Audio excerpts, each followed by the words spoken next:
মই তেতিয়া এতিয়ালৈকে পঢ়িম। গধূলি সময়ে লক্ষ্মী আই আহিতে কি চৰাইটো ফেচাৰে বাহন উঠি সেই লক্ষ্মী পূজা আজি লক্ষ্মী পূজা গধূলি সময়ে আহে লক্ষ্মী আয়ে ঠেকা থয়াতে সি বোলে ইয়াৰে গাগে ইমান দেৰি কিয় কৰনো? আজি লক্ষী পূজা নহয় জানো? লক্ষী পূজা বুলি ময়ো গম পাওঁ, তাতে মা চোৱা নাই বহুত সময় কাম কৰিব দিয়ে।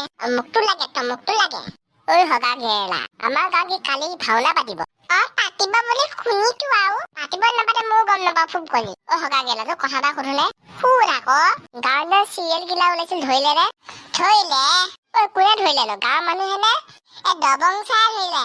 হগা ঘেৰেলা চিৰিয়েল গিলাটো কোন আছিল? এই দবং চাৰ লগত আহাটো যে কি বৰুৱা চাই নেকি? নহয় ধেই তেনেহলে কোননো?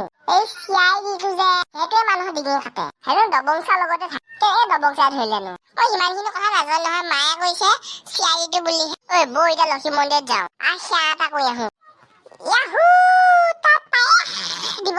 গধূলি সময়ে আহে লক্ষী আই পেচালে বাহনত আহে জয় গোবিন্দ জয় লক্ষ্মী দেৱী ৰাম